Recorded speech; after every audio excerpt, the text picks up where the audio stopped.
అహ్మదాబాద్ విమాన ప్రమాదం జరిగి నెల రోజులు దాటినా ఆ దుఃఖాన్ని ఇప్పట్లో ఎవరూ మర్చిపోయే అవకాశాలు కనిపించడం లేదు.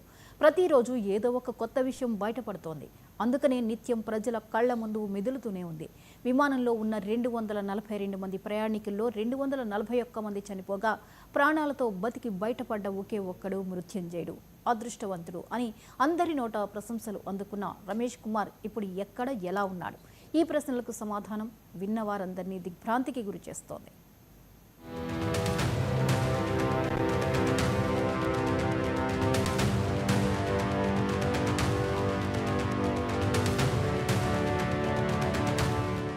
ఏఐఐబి ప్రాథమిక నివేదిక విడుదల చేయడంతో మరోసారి ఈ విమాన ప్రమాదం సర్వత్రా చర్చనీయాంశంగా మారింది. అదే సమయంలో విమాన ప్రమాదం నుంచి బయటపడిన రమేష్ కుమార్ ఎక్కడ ఏం చేస్తున్నాడని ఆరా తీస్తే ఆశ్చర్యం కలిగించే విషయాలు బయటపడ్డాయి. అందరితోనూ మృత్యుంజయుడని అనిపించుకున్న రమేష్ కుమార్ ఇప్పటి వరకు కోలుకోలేదు. ఎందుకంటే ఈ ప్రమాదంలో తనతో పాటు అదే విమానంలో ప్రయాణిస్తున్న రమేష్ అన్న అజయ్ చనిపోవడంతో కన్నీరు మున్నీరుగా విలపించాడు. నెల రోజులైనా ఇప్పటికీ సోదరుడి జ్ఞాపకాల్లోనే ఇంట్లో నుంచి బయటకు రాకుండా ఒంటరిగా కుమిలిపోతున్నాడు.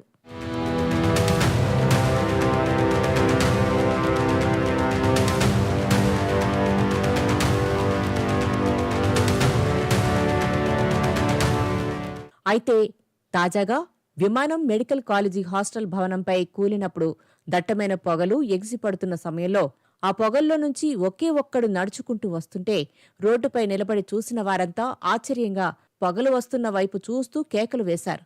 పొగల్లో నుంచి నడుచుకుంటూ వస్తున్న రమేష్ కుమార్ను చూస్తూ ప్రజలు ఆశ్చర్యపోతున్న కొత్త వీడియో తాజాగా వైరల్ అవుతోంది.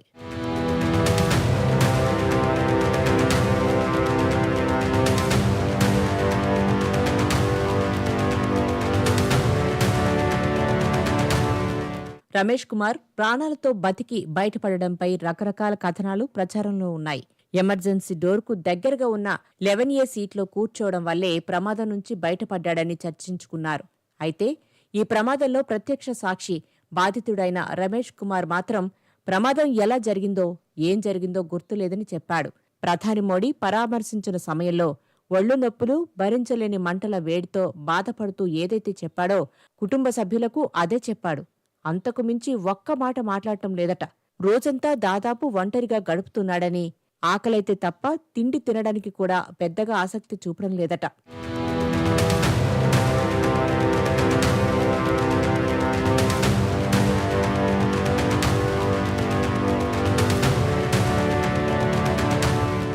రమేష్ కుమార్ ఇంటి తలుపు తడుతున్న వారంతా ఇప్పటి వరకు ఎలాంటి కొత్త విషయం కనుక్కోలేకపోయారు. అంతేకాదు ఏమాత్రం సంతోషంగా లేడు. తనతో పాటు ప్రయాణించిన సోదరుడు సహా చాలామంది చావును కళ్లారా చూడడంతో ట్రామాకు గురయ్యాడని తెలిసి దిగ్భ్రాంతికి గురవుతున్నారు. ఆస్పత్రిలో చికిత్స తీసుకున్న అనంతరం రమేష్ కుమార్ ఇంటికి వచ్చిన తర్వాత కుటుంబ సభ్యులతో తప్ప బయట వాళ్లతో మాట్లాడడం లేదు. అంతేకాదు రాత్రిపూట కూడా సరిగ్గా నిద్రపట్టక అటూ ఇటూ తిరుగుతున్నాడట. గాఢ నిద్రలో ఏదేదో కలవరిస్తూ హఠాత్తుగా ఉలిక్కి పడుతున్నాడని అతని మరో సోదరుడు సన్నీ కుమార్ చెబుతున్నారు. డాక్టరైన తన సోదరుడు కోలుకోకపోగా మానసికంగా రోజురోజుకు భయపడుతున్నాడు. లండన్కు తిరిగి వెళ్లాలన్న ఆలోచనే చేయడం లేదని మానసిక వైద్యుడి దగ్గరకు తీసుకువెళ్లారు.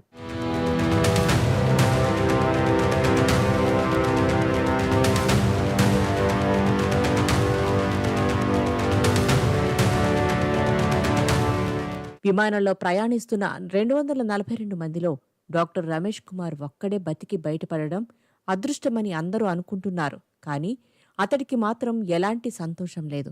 మానసికంగా రోజురోజుకు కుంగిపోతున్నాడు. ట్రోమా నుంచి బయటపడటానికి ఎంతకాలం పడుతుందో తెలియడం లేదని కుటుంబ సభ్యులు నిరాశలో మునిగిపోయారు.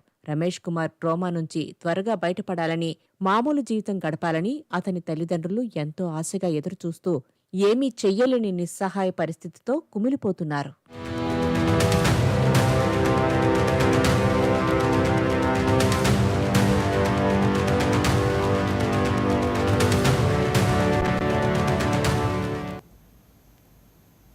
ఇవి ఇప్పటివరకు అప్డేట్స్. మరిన్ని అప్డేట్స్